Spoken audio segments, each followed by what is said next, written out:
Howdy folks, welcome to another episode of Reacts. We're looking at Elementary again. We've had another clip come in, Sherlock confronting a real life comic book crusader. So yeah, we're going to take a little sneak peek at that this evening. Let's jump right in.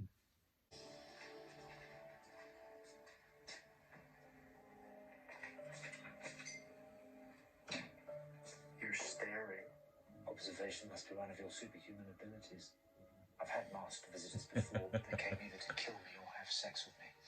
On one memorable occasion, both, but you are my first superhero. You do make quite an entrance. The roof. I assume you wanted to establish your hero credentials. Lend more weight to your words. You don't want people seeing me ringing your doorbell. An association between us could place you in danger. Your enemies are legion, I take it. You know you're gonna have to take that off to drink that, right? It is imperative for my safety and that of my loved ones. One should never confuse need with fetish. You got onto our roof via the fire escape next door. Your particular musculature and ability to make that entrance indicate expertise in free running. But a slight hunch speaks to a job which involves frequent bending from the waist. You smell of organic compounds redolent of printing solvents. You work in a print shop, probably in Astoria, where, according to the internet, the standard bearer walks a beat. Long story short, your secret identity is here purely notional. So take off the mask. Please. See, that's why Johnny Lee Miller is such a good Holmes.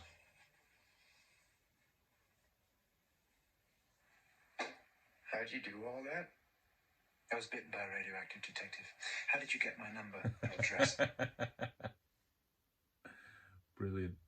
Let's go. Let's do that again from the top. Observation must be one of your superhuman abilities. I've had masked. Now, I like that opening sentence first of all because he's often thought of to be the world's first superhero. You know, that primordial crime fighter who uses his superhuman senses in order to figure out those things that others can't, right?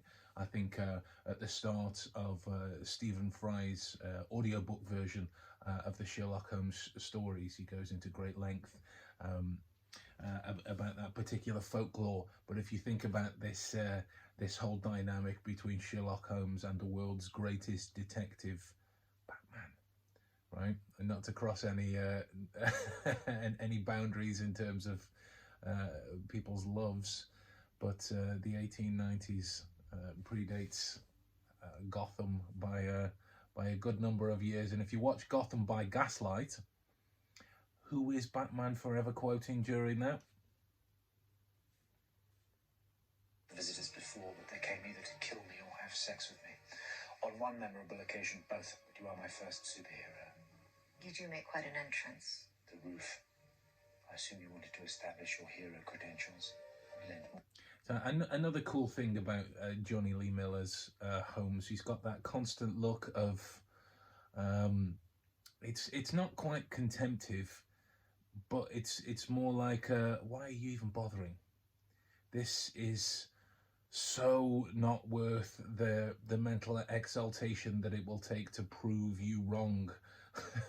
So can we just forego the formalities and cut straight to the meat and potatoes of the scenario? It's in his expression consistently through moments like this, through the entirety of the show of Elementary. He's a great character actor. More weight to your words. You don't want people seeing me ringing your doorbell. An association between us could place you in danger. Your enemies are legion, I take it. You know you're gonna have to take that off to drink that, right? It is imperative for my safety and that of my loved one. See, that's what we in the trade call a diversion. It would also technically be a non-answer as well, given that he's been asked a question. His body language has leaked that uncomfortable display, and he's deflected, which I think is the common psychological term for those types of occurrences. But diversionary tactics in order to quell one's own increase of internal anxieties, because he's he's been proven to be not quite the smartest person in the room, the bravest person in the room, foiled by a simple hot drink. One should never confuse need with fetish. You got onto our roof via the fire escape next door. Your particular musculature and ability to make that entrance indicate expertise in free running. Now, this is something that I've spent a good deal of time looking into. Right, if you are not one the physicality when it comes to hobbies, or you know, if he does it as a career as well, the trucker, I think that might be how you say it, but the parkour guys, free running, and all other kinds of physical demands that certain hobbies would place on them. But firstly, do we not think that, given the fact that Sherlock has cameras, knows his area so intimately, that he will be aware of every single weakness that his fort would have, given that he does spend a lot of time on the rooftops keeping his bees as well? He's going to be fully aware of the only other options that are available. After all, when you exclude the impossible, whatever remains, however improbable, must be the truth, right? And if he's excluded every other possibility to which the superhero in question could have gained entry to the house, then that must leave the fire exit. Now, if you know the fire escape, if you know the fire escape has a certain amount of space between the two, then you start to weigh up what would be technically required in order to make that kind of a leap. And there's a very different physicality between a climber's body and a free runner's body. Free runners are designed for aerodynamism, speed, flow-based movements, whereas the climbers that I've seen, not my area of expertise by any stretch of the imagination, so I'm very happy to be proven wrong on this, is they are flexible with sinewy strength, overextended digits in terms of, not overextended, overdeveloped rather digits when compared to the rest of their physicality.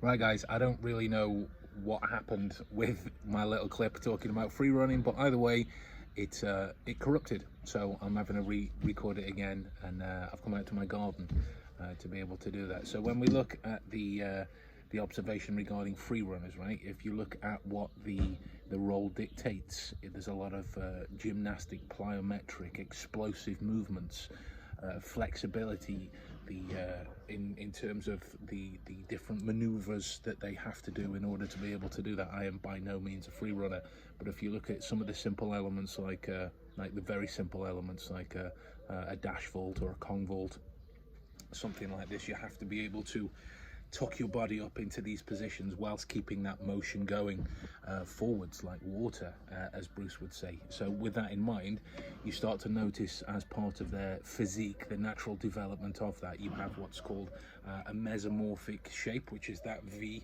entity to the back, but it's not as pronounced in the way that a bodybuilder would be, say, for example, or maybe a gymnast, that pronounced V shape from the waist leading up to the shoulders, but there's a definite tapering to allow for that flexibility in terms of how they have to maneuver themselves.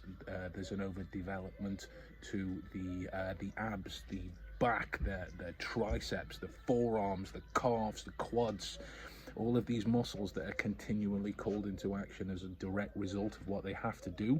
So you'll find that conversely, there's not a lot of development in the chest area, because there's not a lot of call for that kind of action when it comes to free running. The movement seems to be generated and kept going. The flips are a result of their speed and control, so there's a lot of engagement in the core and the legs for that explosive power. And then if you look at things like their shoes, shoes as a result, they would have to be have a strong grip, be flexible, be durable. It needs to really move as the feet do to facilitate those kind of moves. You couldn't very well do it in basketball shoes. Say, for example, it would be, well, I would imagine some professional free runners could, but I certainly couldn't. But you need to make sure as well that there's a breathability to the shoe, because there's a lot of effort exerted within that area. So the shoes have to make sure that they are created in such a way that they would provide enough protection for the feet and the bones to cushion that level of exertion, but naturally to allow the heat to escape, so you don't result in things like athlete's foot or any irritable skin, for example, as well. And a couple of the very popular brands that I've noticed, and this is just minimal noticing, is things like the Vibram or Vibram, I'm not sure how you say it, the barefoot trainers. They have the toe placement, as a result provides a very natural maneuverability to foot patterns and the feelings of the objects that are underneath them, that they would need to grip in order to be able to do the incredible things that they do. And ASICS, I'm not sure how you pronounce that, ASICS, they'll make a lot of trainers in this area, and New Balance as well. You find a similar popularity in the shoes of ninjas, the guys and girls that do the Ninja Warrior and the like, because there's a similar nature to that. You find that free running lends very well to the ninja lifestyle in terms of that pace, matching the grip, matching the maneuverability, the flexibility, and then it all comes together to create some incredible pieces of physical action. So you look at this here within the elementary video, and what you've got is a combination of deductions that he's made. He knows where the fire escape is. He can make certain observations about his physicality in terms of the overdevelopment of the necessary areas to be able to make that leap to the fire escape, because he's eliminated the impossible in terms of the other areas that he could gain entrance to the brownstone. So we are by way of process of elimination leaving it with free running. That's the only physical sport that ticks off all of those boxes that could facilitate that kind of superhero lifestyle. And we didn't get to see his shoes either, but knowing Sherlock, or at least feeling like I know Sherlock as much as what I do, I would bet money that he has paid particular attention to that area as well. On with the video. But a slight hunch speaks to a job which involves frequent bending from the waist. You smell of organic compounds redolent of printing solvents. A slight hunch, given the way that he would walk, you defect to your natural position when you are in moments of comfort. Now, I would argue that this particular superhero's character might be trying to portray comfort. So if it is that he has defected back to that natural posture, then it could be the nature of not trying to take up as much space as somebody would like to within that given dynamic. You see it a lot in petty crime as well. They try and take up as little amount of space. However, this guy is bending from the waist naturally, which shows that he spends a lot of time doing that as part of something that he does every day. Statistics would dictate that he would have a job, therefore a job where somebody bends at the waist, combining that with the details that he's going to go into about the certain aromas. You work in a print shop, probably in a story where, according to the internet, the standard bearer walks a beat. Long story short, your secret identity is here purely notional. So take... Is here purely notional. And did you see the disgust contempt mix on his face as well, from the muscles increasing here, but on one side more so than the other? Just a brilliant actor, The guy is not only conveying that he's bothered by somebody mediocrely testing his skills, but the fact that they are sticking to it so vehemently is just more irritated him than anything else. And I think that's accurately summed up by the end line as well. Off the mask. Please.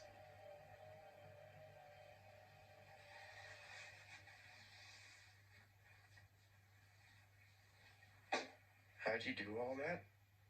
I was bitten by a radioactive detective. How did you get my number and address? I was bitten by a radioactive detective. I love that. Such a great closing line that it would fall in line with a Holmesian piece as well. When you go back to the stories, he never could resist the touch of the dramatic. So that's it for another episode, guys. Thanks for watching. If you enjoyed it, make sure you like and subscribe down below, and let me know in the comments what you'd like to see next, or broken down as much as the video would allow to be broken down. I hope you're all staying safe and staying inside, making smart decisions for those around you. Don't be strangers, and I'll talk to you soon.